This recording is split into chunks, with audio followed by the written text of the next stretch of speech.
Good evening and welcome to Wake Forest.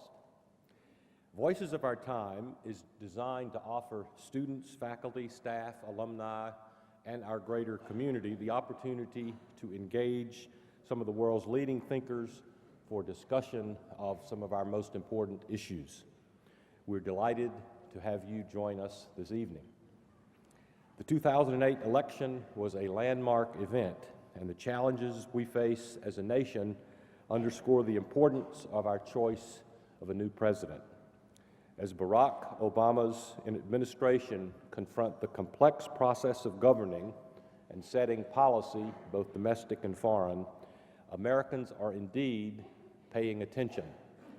They realize that politics and policy will have a direct effect on all of our lives, our bank accounts, our jobs, our health insurance, our security. Throughout January and February, our political science department has organized a series of sessions where these very issues are being examined by faculty and students. Information about the final of these sessions on February 17th is in your program. We're delighted tonight to have with us Mr. David Gergen, political analyst and former advisor to Presidents Nixon, Ford, Reagan, and Clinton. A native of Durham, North Carolina, Mr. Gergen currently serves as professor of public service at Harvard's Kennedy School, where he directs the Center for Public Leadership. He is also editor-at-large at U.S. News and World Report and is a senior political analyst at CNN. In all of these roles, he stands out as one of our wisest and most trusted observers of public life. His best-selling book, Eyewitness to Power, The Essence of Leadership, Nixon to Clinton, is an exceptionally illuminating and cogent study of presidential leadership. Tonight, we have the honor of hearing David Gergen's unique perspective on the immense challenges facing America's newly elected president. Afterwards, there will be a brief time for question and answers. Please join me in welcoming Mr. David Gergen.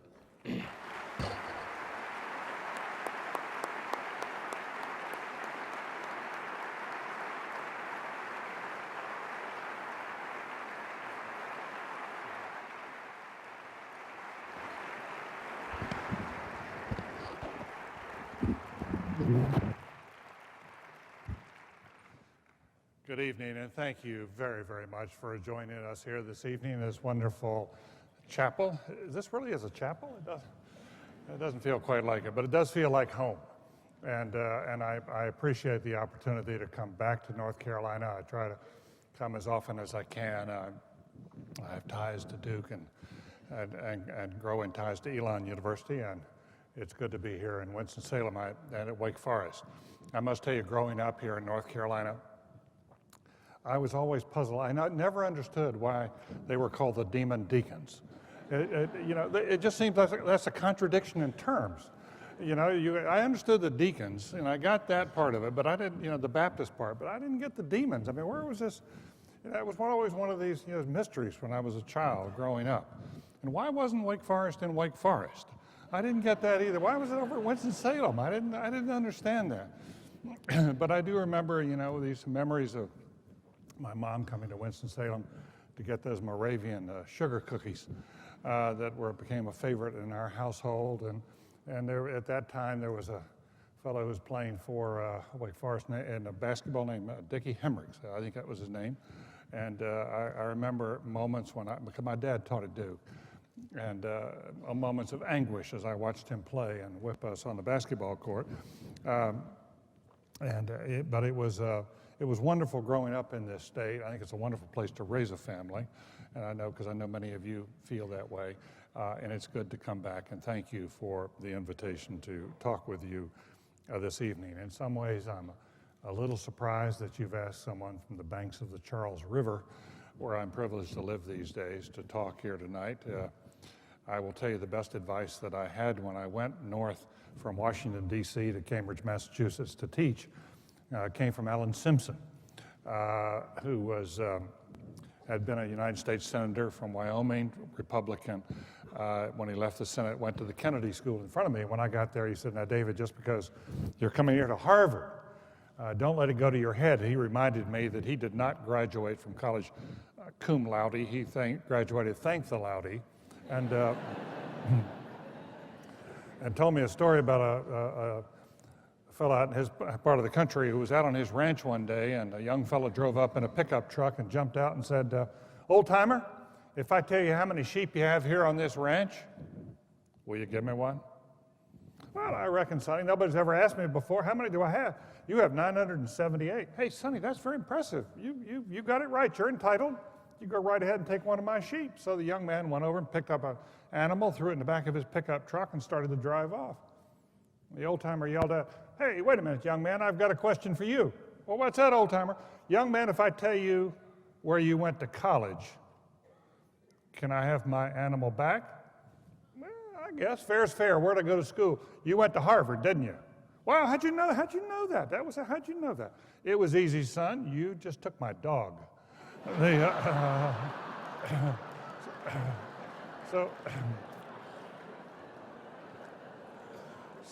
So it takes all types, and we all have different strengths, and we all have our own weaknesses, and it's just good to be here at Wake Forest with all of you this evening. I was asked to talk a little bit about our new president, and I'm delighted to do that because I think we are living, as I think we all sense, at one of the most important moments in our nation's history. These next few years are going to be terribly important to the remainder of the 21st century and how well we come out. I do think it's important to understand this in contextual terms. For many of us in this room, this is the third new generation of leaders we've seen come to the White House during our lifetimes. For me, the generation in which I cut my teeth working for them was the Second World War generation, that group of presidents who were mostly young lieutenants in World War II, who came into political life and were elected to the White House for the first time with John Kennedy in 1960. And we had a group of 7 World War II presidents, as we call them. They went from John Kennedy in 1960 through George Bush Sr. He was the last. There were 7. Notably, all 7 wore a military uniform. They all served their country in one fashion or another. For 6 of them, the Second World War was very much a defining experience. One, Jimmy Carter, was in the Naval Academy when the war ended, and he went on to serve admirably, as you know, as a submariner. But the rest all served during the war, and as I say, it was a defining experience. I think because they served early, they grew up with a common set of values, and they made common sacrifices when they were young. They also had a common sense of destiny for the country. They were very optimistic about what the country could achieve, what could be built. They came back, they were the civic generation because they had given early to the country. They came back and worked most of their lives on behalf of the country. And in many ways, this was one of our finest generations of leaders. Not perfect. After all, they brought us Vietnam, they brought us Watergate. But if you look at the totality of their service, they were first class. And happily, the son of one of them works here, of course, at Wake Forest in student life, Mike Ford, who is very well a beloved figure here on this campus and has been for a good many years. What I also liked, because I came to work for these folks when I first came to Washington, was they had a sense of humor. And that's a leavening quality in leadership. You're needed especially when things are tough. I used to be on the circuit occasionally with Pierre Salinger when he was still alive. Pierre Salinger was, some of you will recall, was the press secretary for President Kennedy. And he liked to tell the story of one day when Pierre was in his office, his phone rang, and it was the president, and he said, "Pierre, come in here, I need to talk to you." Walked in, the president said, "Pierre, I know you love a good cigar just as much as I do." "Yes, sir, Mr. President." "Pierre, I need you to do me a favor." "Well, what's that?" "Pierre, I need you to get me some of the finest cigars from Havana, and I need them quick." "Well, how many do you need, and how soon do you need them?" "I need 1,000, and I need them by 11 o'clock tomorrow morning." "Mr. President, that's going to be tough to do. Pierre, you're a good man. See you later." Next morning, 11 o'clock, phone rings. "Pierre, come in here, I need to talk to you." Walks in. "Pierre, did you get those cigars?" "Yes, sir, Mr. President. I've got all 1,000. Here they are, right on time, the best from Havana." "Thanks very much, Pierre. I knew you were a good man. Leave them right here." 1 hour later, noon sharp, the President of the United States went on nationwide television and declared a trade embargo against Cuba.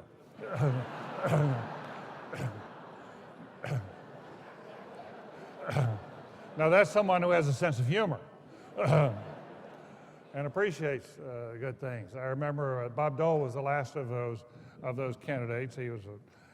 Bob was always a lot of fun, and I remember one night he walked into a gridiron dinner, one of those big fancy dinners that the press puts on. Everybody was in black tie. And up on the dais were three former presidents. There was Jimmy Carter, Gerald Ford, and Richard Nixon.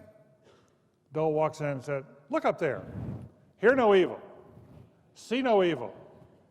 And evil." And Bob Dole loved Richard Nixon just as he loved Jerry Ford. And, he told a eulogy at the Nixon funeral, made all of us weep. But he had a sense of humor. And we miss that today in our politics. It helped us get through a lot of hard times. I hope it will come back. We sure need it right now during the tough times we're in. Well, that generation essentially put the baton down in terms of governing the country in 1992, 1993. And we elected a new generation of leaders to the White House. And we had two of them from this new generation, sort of the early baby boomers. Essentially, the country for the last 16 years has had people who were born between 1940 and 1950, who were in charge of our national public life, whether president, vice president, Senate Majority Leader, Senate Minority Leader, Speaker of the House. You go through the top list, almost every single one over the last 16 years was born between 1940 and 1950. And that generation had a very different experience, growing up in particular.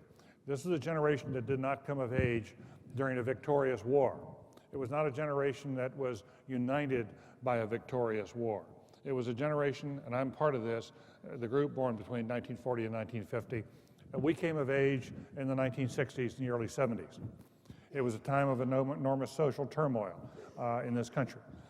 There were many, many good things that came out of the 1960s and early 70s. We here in the South, who grew up in the South, remember just how much, and we should remember every day of our lives, how much we owe to those young African-American kids who went and sat in lunch counters in Greensboro and went and marched and did other things like that, and got their heads beaten in the Pettus Bridge down in Selma, Alabama. They did a lot for us as white folks. They liberated not only the African-Americans, but they liberated a lot of us. As the barriers came down between the races here in North Carolina, they came down between North Carolina, the rest of the South, and the rest of the country. We were poor and backward. I remember very well, I worked for Terry Sanford. He brought me into public life. He was the person who blew the trumpet for me in my early years. And I came and worked on race relations with a fellow named Dave Coltrane and the Good Neighbor Council under Terry Sanford. And I can tell you, we owe a big debt of gratitude to those young African Americans and to a lot of white kids who marched with them. And they helped a lot. So there were good things that came out of that, the women's movement, the environmental movement, the consumer movement. A lot of good things came out of the 60s. But it was also a time that split us apart. It split us apart on our values. It split us apart as a people. And the war put an axe right down the middle of this generation. Unlike World War II, which united us, the Vietnam War divided that generation forever. We have never gotten over the wounds in our group of Vietnam, between those who went and those who did not. The resentments continue to be very deep, and they have plagued the people who've governed from that generation. They plagued Bill Clinton when he was elected because of the number of people who resented his activities and what they saw as ducking on the war. They even plagued John Kerry when he ran, and he was rightly angry. He had served with great honor in Vietnam, and he was running against George W. Bush, who had been in the National Guard. We all knew what the Guard meant back then. Guard was a way to get out, not to get in. Yeah, of course, he wore a uniform honorably, and we should be thankful for that, but defending the great state of Texas from the state of Oklahoma is not necessarily in the annals of heroism. But there you have it. I didn't mean to make that a personal comment. We all can argue about George W. Bush. That's something for another night. But as a result, we had 16 years in which the differences, the sharpness, the partisanship has flourished in Washington and has left us after those 16 years with a very divided political culture in Washington that is extremely hard to overcome. And it has made it much more difficult to govern. And it's partly what is now facing Barack Obama is trying to deal with not just what was left behind by 2 wars and a terrible recession, but a political culture that is not healthy. And it makes it that much more difficult to govern. But after 16 years of this, especially after the last few years, America was ready for a change. Normally, generations, when they come to power, they usually last about 30 years. This group only lasted for 16 years. And America was ready to turn a page and bring in a new group. And so we jumped from people who were born in the 1940s to 1950, we jumped all the way up to someone who was born in 1961, because we wanted to make a fresh start. There was a sense about this that things weren't working. America's been unhappy. It's been sour long before the stock market, the bubble started collapsing in housing and credit and the like. Americans were very fundamentally growing pessimistic about the future and about where we were heading, about whether we could make it. And along comes Barack Obama, and he gave and has offered to us a chance for a fresh start. And people have latched onto that, and it has been very, very important to them emotionally. And I must say that he ran a superior campaign. He ran one of the best campaigns we have seen in modern politics, especially for someone so young, so unschooled, so little national experience. He ran a superb campaign, and it was an inspiring campaign. And the victory that he helped to guide the Democrats to this last November was one of the most significant we have seen in a long time. No Democrat since Jimmy Carter has won a majority of votes of the entire electorate. You have to go all the way back to Lyndon Johnson in 1964 to find a Democrat who did as well as Barack Obama did in this election. He won a big victory. And he did it in ways that could be potentially very, very important to the Democratic Party in the long haul. He has the makings of a Democratic majority if he can succeed as president, if the Democrats can succeed in office. They have the makings of building a new, formidable Democratic Party, in large part because they have not only continued to do well among women voters who had already been won over to the party, but they did exceedingly well among 2 groups that are very, very important to our future. One is Hispanics. The Hispanic population in this country is now about 15% of our population. It is growing rapidly. By the year 2050, which is not that far away, is only about 40 years away, it will be 30% of our population. The white population, the white Anglo population, if you would, is going to be in a minority by 2042. Hispanics are already the 2nd largest group, and they are growing rapidly. And their presence in this election made a big, big difference. Barack Obama against John McCain flipped 8 states. He flipped 8 states that had been Republican. He flipped them over to the Democratic column. 4 of those flips are largely attributable to the Hispanic influence. Colorado, Nevada, New Mexico, Florida all went Democratic this time. They went Republican last time. They went Democratic this time, in very large measure because Hispanics came out to vote in very heavy numbers for the Democrats, much heavier numbers than they did back in 2004. And that is a formidable force, and the Republicans have to wonder, especially given their stance on immigration, how do we bring the Hispanics over in some larger number? The big challenge for Republicans. The other group that's been extraordinarily important for Obama and the future of the Democratic Party and for governing is the young. There is a new generation that's coming along behind called the millennial generation. This is a generation born between 1982 and essentially 2003. You can jump those years couple either way, but basically that's what most people agree on, 1982, 2003. The millennials are sort of an echo of the baby boom population. They're, in many cases, the sons and daughters, and it's the biggest single generation in our history. The millennials are bigger than the baby boomers in size, and they are streaming heavily into the Democratic camp. They are just hitting into their 20s now, and you can figure out the math, and larger numbers are coming in. What difference does it make that they've gone so Democratic? Well, think about it this way. In 2000, Al Gore won the youth vote, that is the 18 to 29-year-old vote. He won that youth vote by 4 points. John Kerry won the youth vote by 9 points. Barack Obama won the youth vote by 34 points. That's a big jump. Now, what we know is that if you're young and if you vote for a political party once and you like what you see and you come back 4 years later and you vote for them again, there's a disproportionately high chance that you're going to remain loyal to that party the rest of your life for most elections. We saw that back in the Reagan years. Reagan was not as popular as Barack, but he was popular among the young, and the people who turned in their 20s during the late 70s, early 80s are disproportionately Republican today, to this day, disproportionately conservative. That was the Reagan influence. It lasts through the population.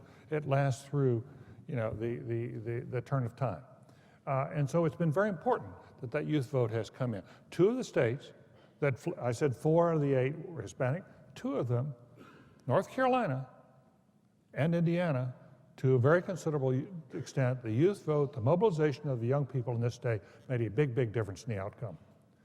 And it could continue to make a difference in the future. And it's the combination of the young and the Hispanic in this state that are beginning to change the demographics of the state. Texas is changing. Texas could become more of a swing state. Arizona is changing. So there are the makings here politically of something very, very important with the coming of Barack Obama and this Democratic majority. Now, I just want to say a few words about Obama himself and the team he's assembled, and then talk about the challenges he's facing, if I might. Now, I must tell you that in many, many ways, this young man is a phenom. I think we all sense that. He is a strikingly talented individual. I have now friends who work very closely with the Clintons, with Bill Clinton in particular, during because I was in that administration, and who are now working for Barack Obama. And we often have conversations about how do the two compare. If you've worked for Clinton, worked for Obama, what are the similarities and what are the differences? Well, they tend to think, there's no question that Bill Clinton was more of an extrovert. He got his energy from being with crowds, still does. And as a result, he can be very charismatic. He has a natural just quality when he walks on a stage. He fills a room, and he's very, very good on his feet. He's legendary for charming audiences, and that has worked for him for a long time. Barack Obama's more introverted. He actually likes being alone. He enjoys it. He needs some solitude in his life. He's a very, very good speaker, clearly, but he's not naturally the extroverted charmer that Bill Clinton is. Barack Obama also comes to the office with less of a knowledge base than Bill Clinton had. Bill Clinton, after all, had been governor of Arkansas. He was one of the deans of the Governor's Corps. And when I first met Bill Clinton back in the 70s, he was talking international trade. He was very interested in Japan. He was reading about, quality circles and the like, and Deming and all the rest. Way back then, he was a student and loved public policy, and he had a long time to study it. So he was well up on it. On the other hand, Obama is much more focused. He's more disciplined. Some of you'd say it's not hard, but he's more disciplined. And I would say he's more strategic. And on capacity, intellectual capacity, it's hard to know. They're each very, very bright. They each have synthesizing minds. As Howard Gardner writes about the different qualities of minds that people have.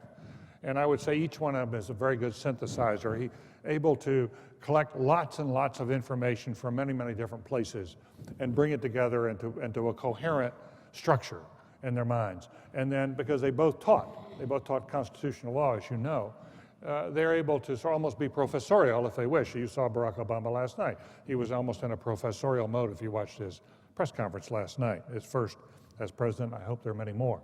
But if you look at Obama overall, the complete package, in many ways, Clinton has these kind of strengths that are sort of like way up here, and he's got weaknesses that became apparent, that he was working on, but became apparent. Obama seems to have a more complete package that when you look at overall, it's very, very promising.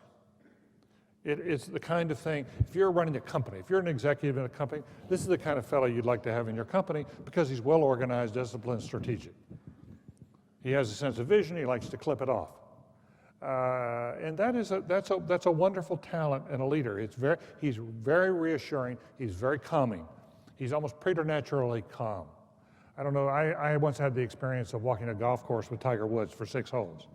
And I'd never seen anything like that before. I'd never seen anybody in that kind of mental zone that he's able to create around himself. You know, he can walk and be right almost next to you and walk right past you and never see you because he's in this mental zone. At the same time, he's so sensitive to what's going on around him that if he's in the middle of his backswing and coming down on the ball and somebody flashes a picture, he can stop his swing halfway, turn off that camera, and start all over again. I mean, he's that good. And there's something about the way Obama conducts himself that reminds me of Tiger Woods. There is something, it's not the same zone, but it's somewhat similar. That I have not, it's rare to see this in a political figure. And he is, again, someone who, on the campaign trail, if they had a meeting, he would say, okay, I'm available between 7 o'clock tonight and 9 o'clock tonight for briefings. And you know, in the Clinton administration, if you had something from 7 o'clock to 9 o'clock, he would get there about 8 o'clock, and then you would get into wonderful conversations, and you'd have pizza around midnight, and you might get home around 2 o'clock. Yeah, you might. And with Obama, he comes in at 7, you have your conversations, 9 o'clock, out the door. And if Michelle is not around in the campaign, he usually went up and had dinner alone, reading. Because he had lots to read, he's a curious man, and he would put on ESPN in the background because he's also a sports buff, and that's his relaxation. And next day, not available to get things done until about 9 o'clock in the morning. Why is that? Because he's down working out with his trainer, guy went to Duke, basketball player over at Duke. When he get up, they work out hard every morning, 9 o'clock, he's ready to go. This is a very disciplined individual, and someone who's well organized, thoughtful, articulate. And I think for a lot of people watching that press conference last night, I looked at some of the blogs on CNN, I can just tell you on IC360, there were a lot of bloggers saying, thank goodness we have someone up there again who's intelligent, articulate, et cetera, et cetera, et cetera.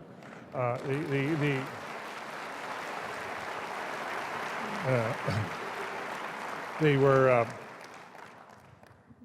couldn't tell which way this crowd was going to go. You would never know there are Democrats in this room. So there is a lot there. And I think he's also brought in a very talented group of people. I have to tell you, just in terms of public policy capacity, this is one of the brightest teams I've ever seen who've come to Washington. He's gotten some first-rate people around him.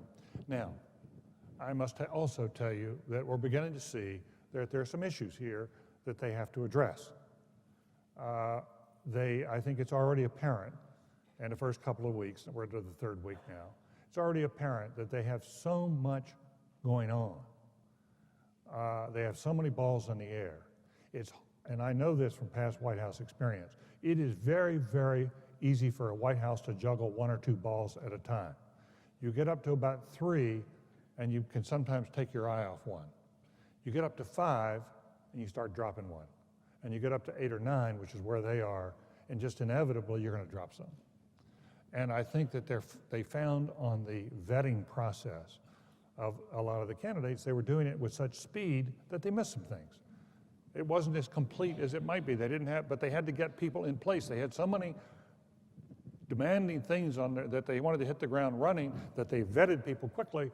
And when their resumes and all their background and supporting materials got up to the Senate Finance Committee where they had staffs who could take more time and deliberate, they began to see things in their taxes that they hadn't picked up in the vetting process or had somehow gone unnoticed or whatever, and they stumbled over that. So you had Tom Daschle, which was not a big political loss. I mean, I think we've moved on since then, but it was a big loss to them on health care, a big, big loss.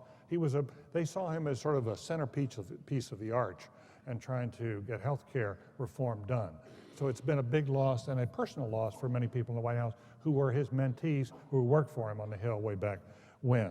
But they had this series of mistakes. I think that they also are lacking, in my judgment, I am surprised and disappointed they don't have more people in the business community in the administration. I think it's a mistake. I think you need people who have managed large organizations helping to run this. As best I can tell, there's not a single CEO in the cabinet. I cannot remember a time when there's no CEO. Is the business community under a cloud today? Yes. Are there strong, good CEOs out there? Yes. There are very good people out there who could serve, and I've been disappointed there are not more in there, because I think you need them to manage these large operations. And they're going to need strong management. When this stimulus bill gets passed, as it will eventually, they're going to need somebody to be a Jack Welch type who's going to be in there to make sure the money is spent well and spent wisely, and you don't get a lot of scandals out of it. Because inevitably, with that much money going out the door that fast, there are going to be some things that are misspent. That's just going to happen. But you need somebody in there who can get it, who can look over it, minimize that, shut it down when it's inappropriate, and also take the heat away from the president.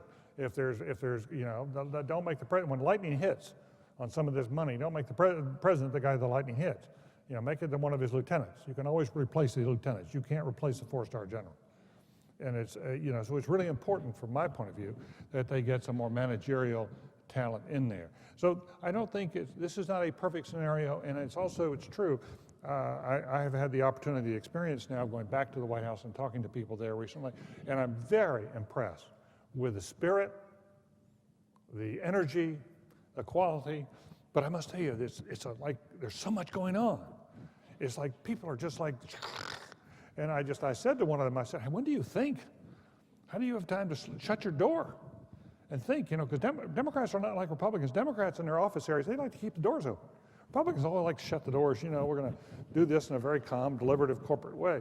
Democrats aren't like that. They like to, you know, they enjoy. When I was working for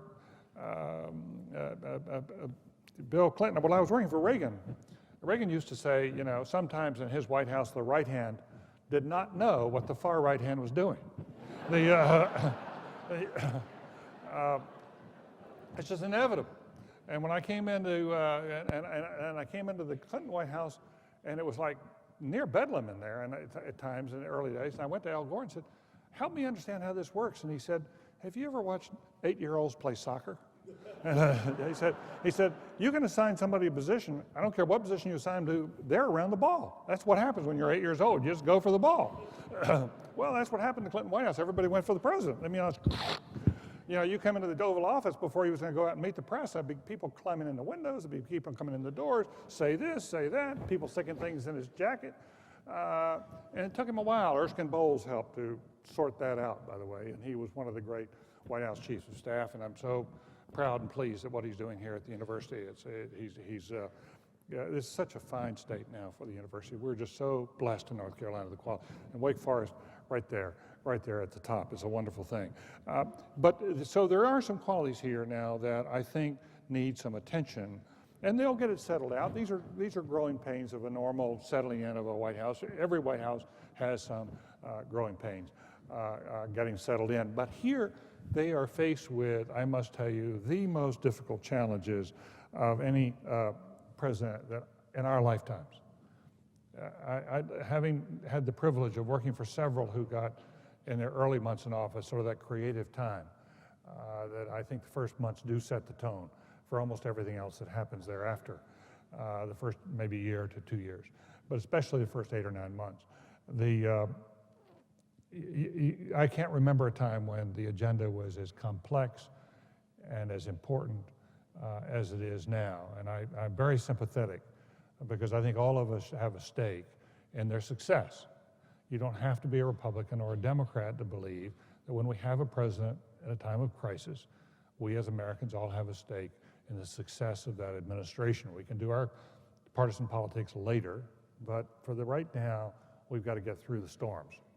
And they are very, very difficult storms. This president is going to be preoccupied, and he probably will be made or broken on the economy. I think that's become increasingly clear, that he can't get to do anything else, in effect, until he gets the economy at least in a better position than it is now that we stop the bleeding. And he's fighting it's a very, very hard battle. This is not going to be easy. Now, he's got 3 essential elements to his economic plan.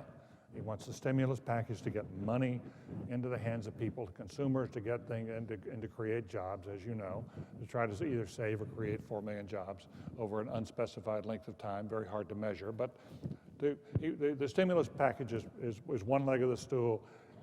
Trying to get the credit moving in the system again through the banks and other financial institutions is the second leg of the stool.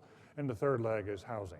That's what he sees as the 3 legs of the stool in terms of getting us back on. Now, the stimulus package that is going through the Congress right now, what is striking about it is that he is going to get a stimulus package, as I mentioned earlier. I think he'll probably get it in the next 10 days.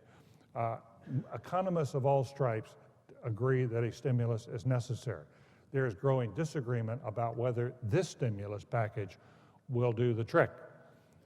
First of all, in terms of its content, and I don't need to recite all those arguments. You've seen them ad nauseum in the press and elsewhere. But you know that there are many Americans now who have strong reservations about the package itself. It was striking on CNN yesterday that we had a new survey that came in that showed support for the president himself and his job approval rating is at 76%. But support for passage of this stimulus package is at 54%. There is a significant gap between the popularity of the president and the popularity of the plan. And that is a problem for him. The Republicans and others, including the press, including a lot of economists, have taken a lot of shots at this plan, and there's a lot of Americans who looked at it and said, I'm not quite sure I see what I like in there. Well, you know, frankly, that argument is basically over because they're going to settle something in these 2 committees, and it's going to get passed. And now the big question is it going to work? And I don't know the answer to that question. But I do know that there is a very significant question about not only whether it's going to go out the door fast enough, but whether it's big enough. Now, last night I was with an economist who writes for the New York Times, who writes twice a week columns. You may have, I'm sure many of you read him, Paul Krugman. Paul Krugman has been writing for the Times for about 8 or 10 years now. He teaches at Princeton, and he won the Nobel Prize in economics last year. Now, and his argument, we spent time in a forum about like this in Massachusetts. His argument, and is one that you see from Marty Feldstein, who is a conservative economist, heads up the Bureau of Economic Analysis, and he was President Reagan's chief economic advisor early on. And both of them agree that essentially, if you look at the economy, we've got a hole. That's what Barack Obama said last night. We've got a hole next year of about $1 trillion of unfulfilled potential, of loss of economic activity of about $1 trillion. This year, next year, and the year after. We've got 3 years, $1 trillion a year. Each year, we've got a hole of about $1 trillion. So the point of the stimulus package is to try to fill the hole. So we heal the thing up. And Marty told me yesterday, I was with him yesterday, and he said, look, your issue, if you come in with too small a package, you don't fill the hole, there's a real possibility the hole's going to get bigger and deeper and longer. So you want to fill as much of the hole as you can. So he, Marty Feldstein, conservative, and Paul Krugman, liberal, both support having a stimulus package that's sizable. This stimulus package at $800 billion plus change is only going to put about 400 into the hole each year, at best 400, into a hole that's $1 trillion. In other words, the hole, it's only about 40% of the size of the hole. Now, you do get some, depending on what the spend-out factor is from that, you could possibly get up to 1.5, $1.50 for every dollar you put in. You could possibly get up to $1.50. That's at best. So it's not, so Krugman feels very strongly, nowhere big enough. Nowhere big enough to fill up the hole. And he goes back to the experience of Japan back in the 90s. The Japanese faced a similar kind of set of issues as we have. And they came up with a stimulus package. They got a lot of political uproar going because people said, it's too much waste, there's too much spending in here. And as Krugman points out, guess what? They passed it, and they thought it was really bold. It was too timid, considering what they faced. It was much smaller than the problem they faced. They had to pass 8 stimulus plans over time, 8. Look how much of an argument we're having over one. It just got through by an extra vote in the Senate today. They got 61 votes. They needed 60 to get past the potential of a filibuster. So it just passed with one vote. And we may have more stimulus plans in our future. We don't know that. We cannot tell that yet. The Japanese, the 1990s were what was called their lost decade. They had a very hard time getting themselves back on their feet. And they remain vulnerable today. If you want to know the country that's getting hit almost the hardest of any country, any industrialized country, by what's going on right now, look at Japan. The Bank of Japan yesterday came out with a gloomy report, said they're facing a contraction that's unimaginable. Their economy is shrinking at a rate that the Bank of Japan called unimaginable. The head of the International Monetary Fund said over the weekend, we are now in a depression in the industrialized nations. Head of Jeff Immelt last week, General Electric, said, I think we're heading for a depression. Nobody knows whether that's where we're heading, but we do know the hole's very big. And there is a big argument then whether the stimulus plan is going to be enough, even though it's taken all this effort to get there. And there are a lot of us who are worried about how we're going to pay for this, what about the debts, what about the inflation that's coming, all the rest of it. So this is a big, big problem that we have not yet solved. Now, the next thing the president wanted to do was to get the credit markets moving again. And today, his new Treasury Secretary, Tim Geithner, went out and presented, after proposing and letting people believe that we were going to have a bold, detailed plan that was going to come out today for the second half of the banking bailout, the so-called TARP money. Under Bush, we passed $700 billion for so-called TARP funds. First 350 went out under Bush. The next 350 are now going out under Obama. It's become just like Vietnam went from being Johnson's war to Nixon's war. This recession and TARP is going from Bush's TARP to Obama's TARP. So they came out and presented their new revised way to look at TARP today. What happened? Stock market tanked. Boom. Disappointment. Registered across the board. Too vague, don't understand it, not sure it's going to work. Went down over 300 points there on the Dow Jones, 4.5%. And the stories are coming out when they briefed Congress, the congressional aides last night up on the Hill, when the administration briefed aides about what they were planning to do, they not only met with sarcasm, they met with laughter about what they were proposing. Now, this is a problem. This is a problem not just for the administration, it's a problem for all of us. Because we need to get credit moving in this system again. But please understand, these are very, very bright people who are doing the best they can. These are not dummies. You know, Larry Summers and Tim Geithner are two of the brightest people I've ever met. I know Larry well, he's a friend, and I can tell you, he's just first rate. He's got one of the best economic minds in the country. And so it's a struggle in here. I think the problems they ran into with the Geithner plan today, and it's basically coming out of the Treasury, the problems they ran into, I think, underscore how complex it is to get a plan that's going to win the confidence of people and work and be able to be sustained politically in this environment. People are so angry at the bankers and what's happened, all this money, the populist outrage about the jets and the office renovations and all the rest. Politically, you have to have something that you present now publicly that can be sustained politically as well as economically. And they are having a hard time doing that. So this is not easy stuff. Will they try to get it right again? Yeah, I think they'll keep working on it. But I think it was a blow today to have this, and I think it illustrates just how hard this is going to be. Now, housing is going to present its own challenges. The Republicans have been putting forth a plan, and you want to know that the Republicans don't get this right easily either. The Republicans all came forward with a plan of what they wanted to do on mortgages, to set all the mortgages at 4.5%, have the government essentially come in and subsidize one thing and another.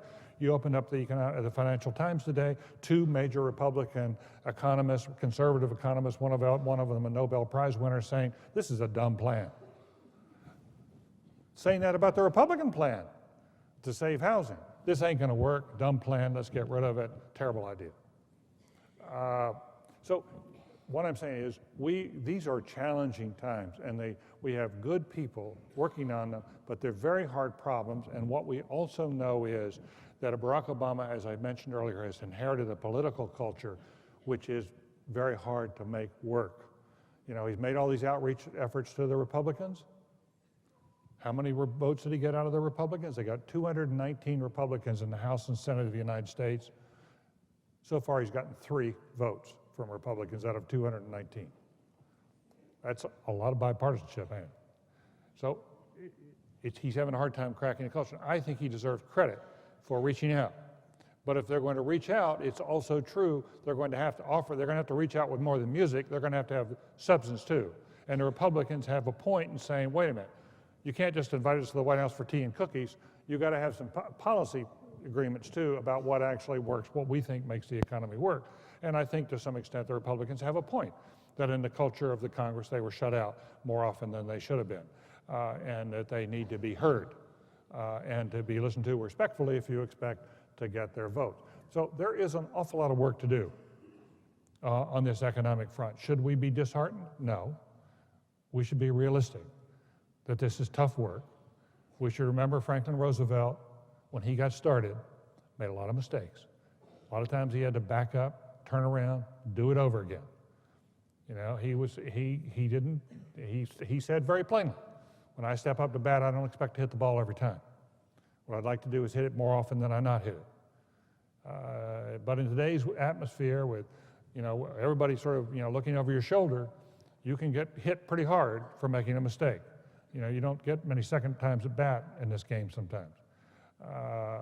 But from my point of view, all of us ought to back up and let these folks go at it a little longer, lighten up, and not write them off or toss them out or say, you know, I don't know, you read some of the reviews over the weekend of Barack Obama, but some of the columnists in the New York Times, they killed him.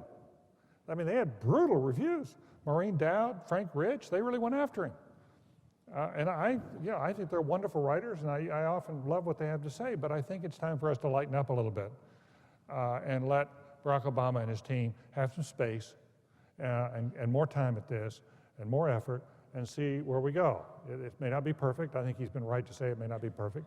But I think it's time for the rest of us to show some citizenship on it. Let me come back to that point, but I want to just finish on one other, and I want to open this up for a few minutes for your questions. I really look forward to your questions. Maybe in your questions you can go to the international side, and I don't want to get, because we could go on and on. We could have breakfast together before we finish.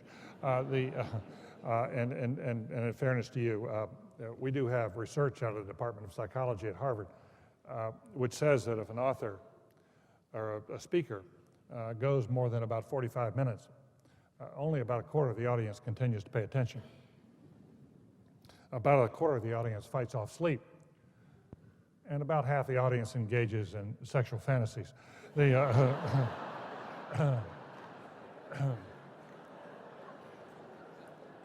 since this is a university where we have some responsibility for the students and their lives, you know, I probably ought to cut this off here pretty soon.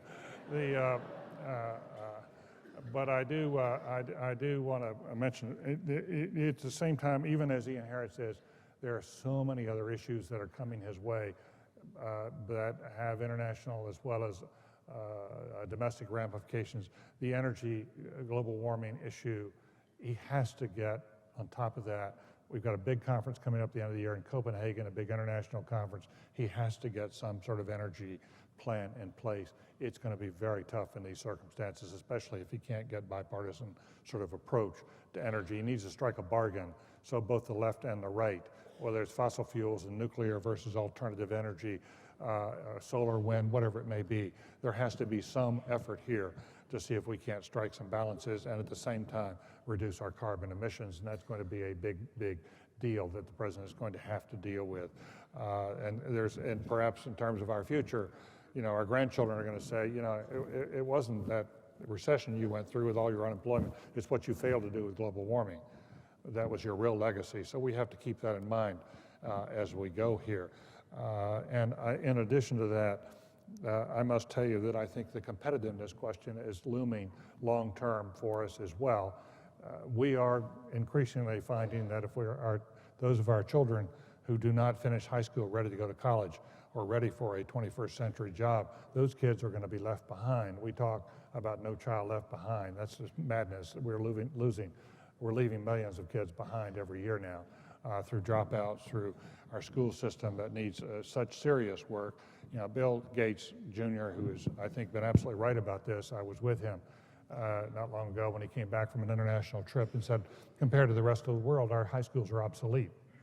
We really do need to rework it, and happily the Gates Foundation is spending a fair amount of time in North Carolina. It's one of their pioneering states to work on various forms of innovation and reform. I happen to be a big believer, and I'll get up in my soapbox if you want on this.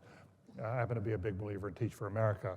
I'm on the board of Teach for America, and I am hopeful one day we can have something called Teach North Carolina, where we encourage young people to go teach in our public schools for a year or two in exchange for some help with their tuitions and their college loans and that sort of thing. I think it would be very good for the state.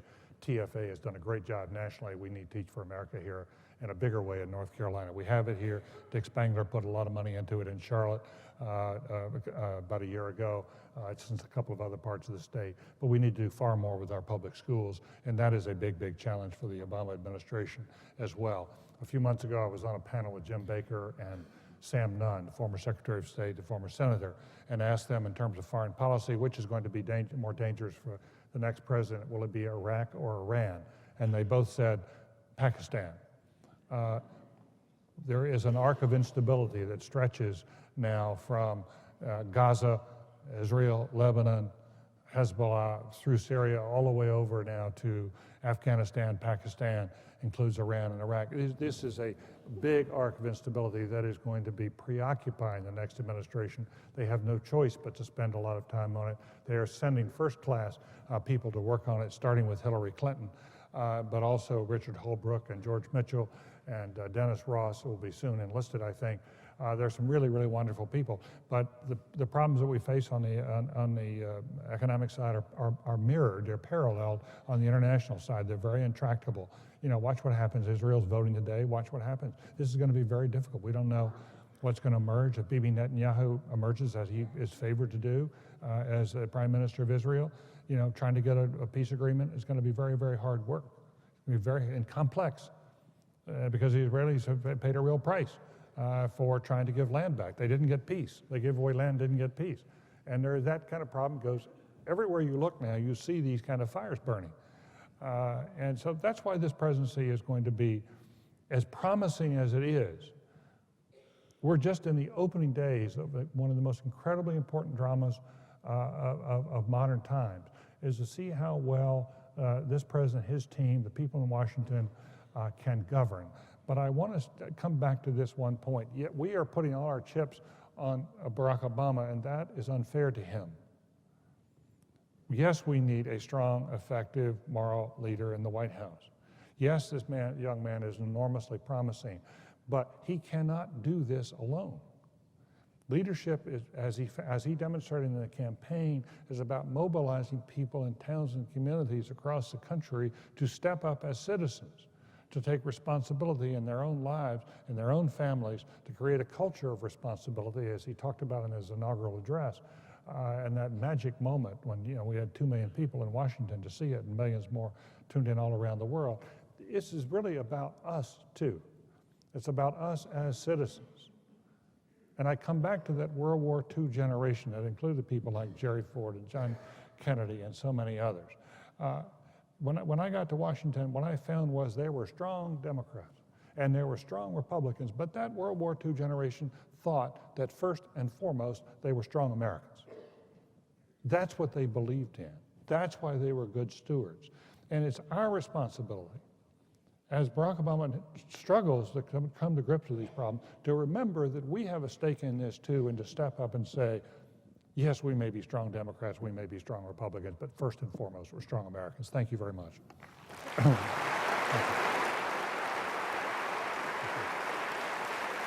Thank you.